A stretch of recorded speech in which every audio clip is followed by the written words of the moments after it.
Laboratorio Stranger presenta Transfórmate o muere, una antología licántropa.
Un laberinto es una construcción con altos muros que forman pasillos y calles muy parecidas, que se entrecruzan y engañan con aparentes escapatorias para que, una vez dentro, puedas desorientarte mientras encuentras la salida. Los hay tan complejos que incluso podrías quedarte atrapado en uno de ellos. En tiempos pasados, la aristocracia y la nobleza usó hermosos laberintos vegetales como diversión y pasatiempos. Menos festivo, según la mitología griega, era el de Creta, donde jóvenes doncellas y varones eran entregados en sacrificio para aplacar al Minotauro. Si todavía sigue vivo, es un relato del escritor C.G. Demian, administrador de la web El Cementerio de Espadas, autor de la novela Patria de Lobos, entre otros títulos. También puedes encontrar sus artículos y relatos en distintas antologías y blogs. Además de aportar este relato, junto a José Luis Pascual ha hecho de corrector, coordinador y maquetador en Transfórmate o muere, de Pipa y Chancla Ediciones. El responsable de la narración y la edición de este audio es J.C. González, del podcast Cuentos del Bosque Oscuro, donde puedes encontrar los mejores cuentos clásicos y contemporáneos del terror o la ciencia ficción. Gracias por su buena disposición con el proyecto.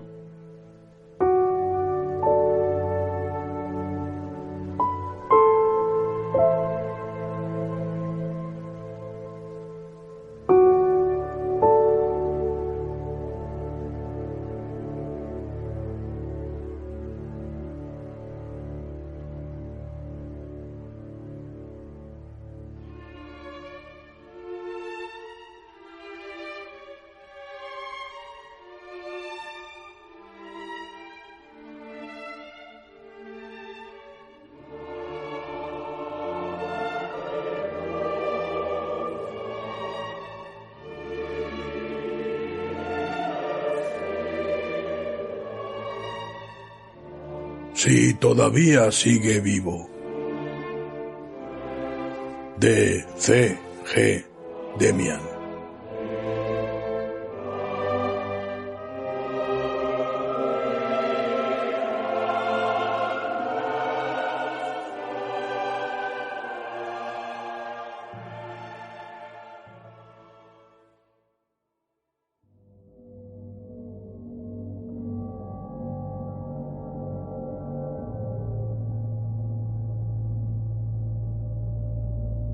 La roca, bajo una capa de moho, estaba fría como un témpano de hielo. El suelo se había embarrado durante la noche y Krost exudaba su alma mientras ésta se deshacía como un azucarillo.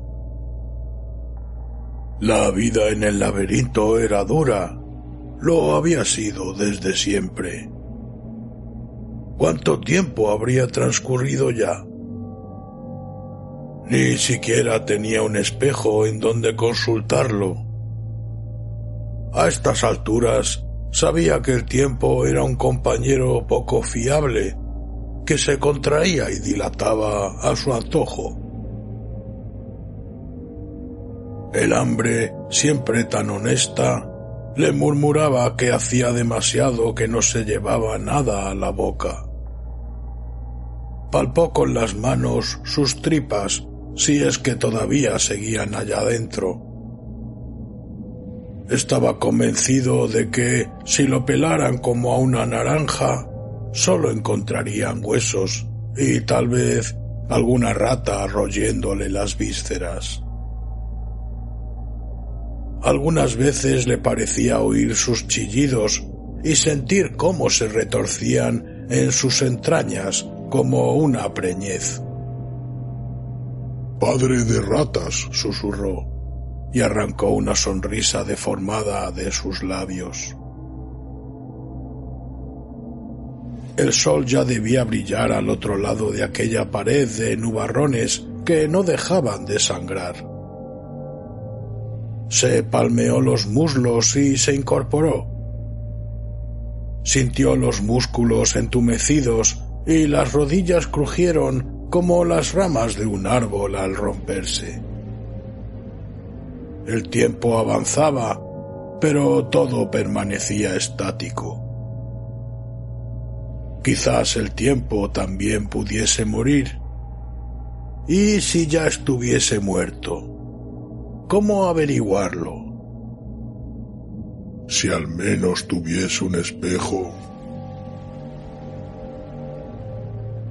Avanzaba con parsimonia por el laberinto, su hogar y su prisión. Recorría los pasadizos con la confianza que da el hábito. Había olvidado la esperanza en alguna revuelta o intersección, pero la costumbre era un instinto primario. Cada día se obligaba a andar por aquel infinito de piedra como un alma errante. Daría cualquier cosa por contemplar una llanura, aunque solo fuera durante unos segundos. Pero ¿qué significado tienen unos segundos cuando el tiempo ha muerto? Apoyado en un tosco cayado que había fabricado con una rama rota, tanteaba el terreno resbaladizo, lleno de charcos. Su caminar iba acompañado por un continuo chapoteo, un mar de salpicaduras y un sinfín de maldiciones. En ocasiones como aquella, le daba por pensar en los viejos tiempos, cuando en la soledad del laberinto disfrutaba de la compañía de otros hombres. «Todos me supieron a gloria», tosió y se pasó la manga de la camisa por la boca para limpiarse la saliva. 20 hombres condenados a una vida de sufrimiento, así lo había dictaminado Cliembe, el sacerdote de la luna. Hyugo exigía sacrificios, y para aquellos vejestorios contrahechos era sencillo ofrecerle unas pocas vidas, siempre que no fueran las propias. Hyugo se alimentaba del sufrimiento, o era simplemente un sádico. Después de tanto tiempo vagando, ninguno de los 20 hombres había dado con él. Cross era el último. Pero, ¿qué podría obtener Hyugo de él? Era apenas un montón de huesos ordenados de tal forma que parecieran un hombre. ¿Estaría observándole? Todo era tan absurdo como un sueño. No obstante, nadie duerme tanto tiempo. A no ser que el tiempo esté muerto.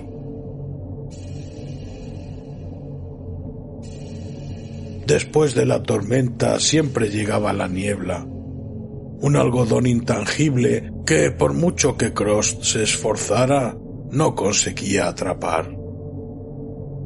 Lanzaba la lengua para lamerla y la recogía en la caverna de su boca.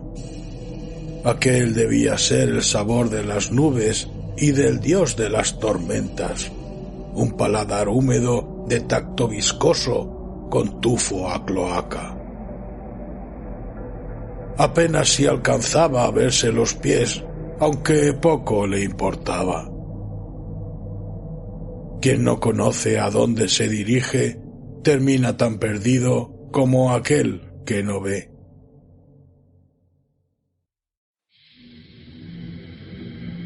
Tomó asiento en una roca plana y ancha con la que había tropezado. Se sentía exhausto. Apoyó la espalda contra una pared de piedra y escarbó en el morral. Allí encontró más agujeros que comida, unas tristes raíces que, a pesar del hambre, no le hicieron salivar. Se las llevó a la boca y las cortó con los dientes. A continuación, se dedicó a masticar con gesto aburrido mientras observaba la cortina de niebla. Se escuchó el vuelo de algún ave. Eran viejos amigos, ya les había puesto nombre. El buitre más grande se llamaba Kurin. Sin duda él comería las mejores partes.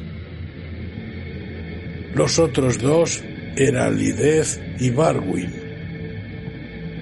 Krost elevó la vista al cielo, pero no alcanzó a verlos. Lo siento, chicos, no sé si habrá para los tres. Terminó de masticar las raíces y retomó la marcha.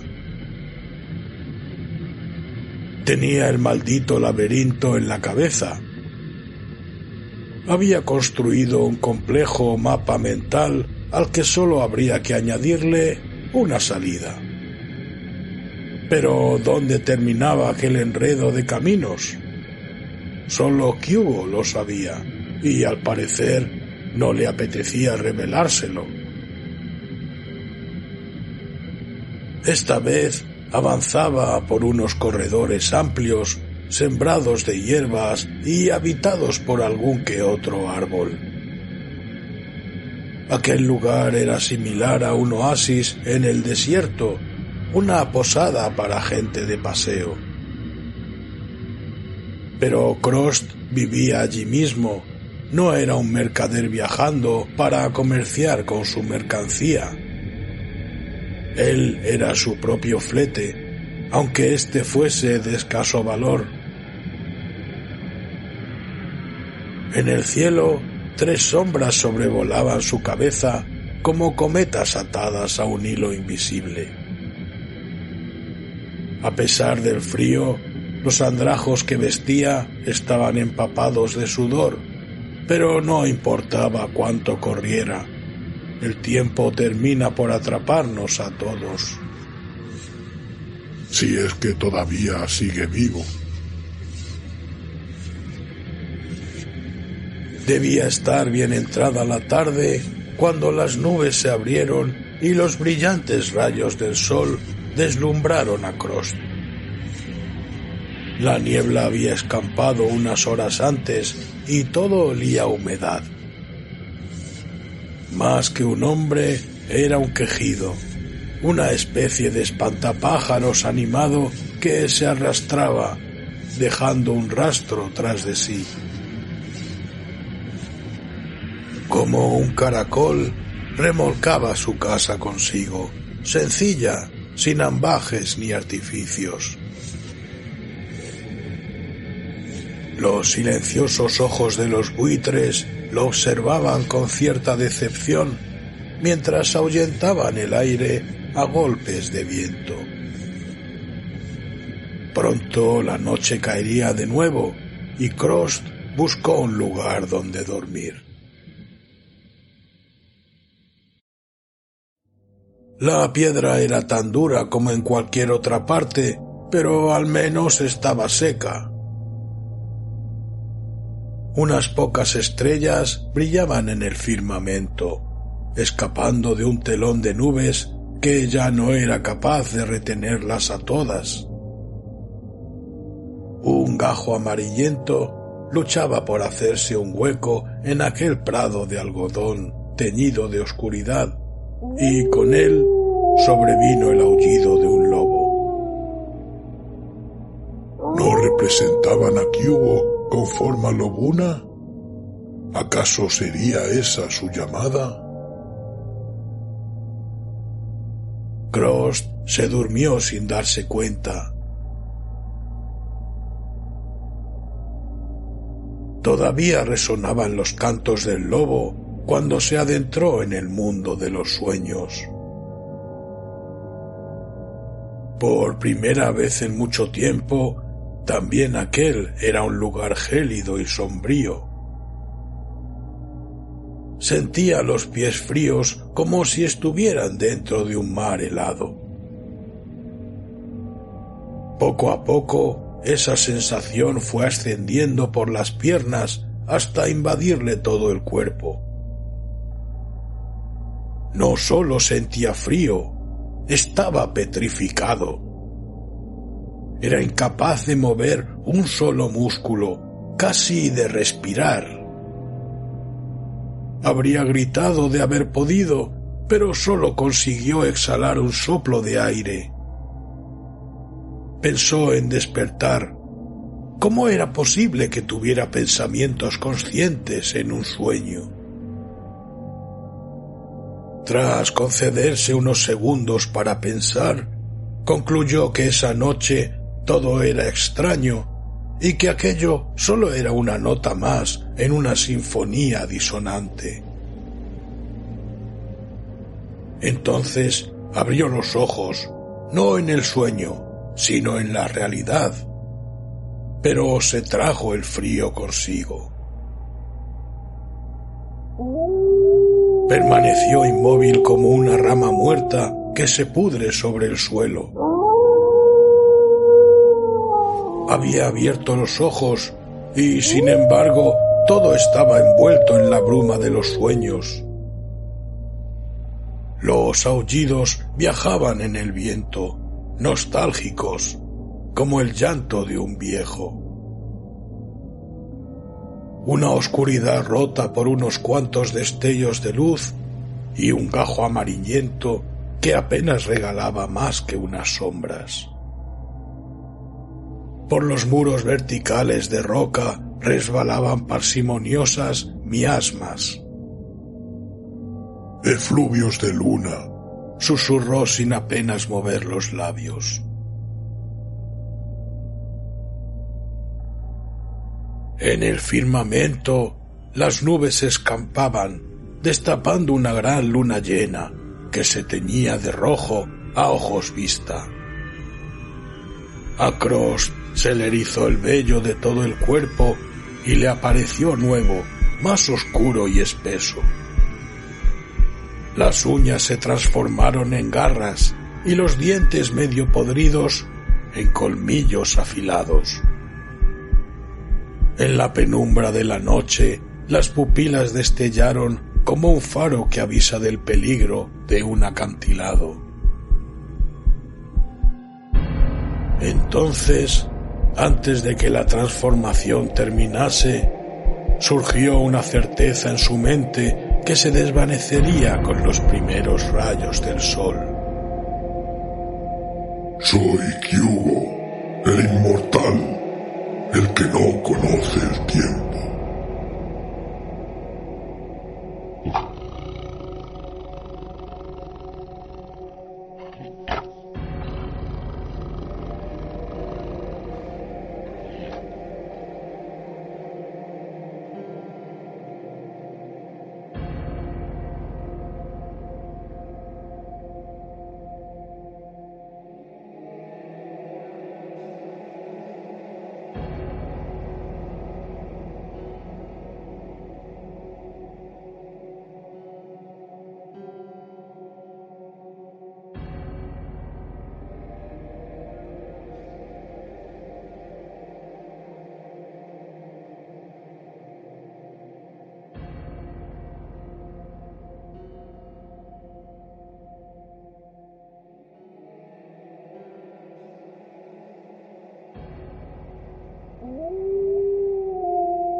Esto es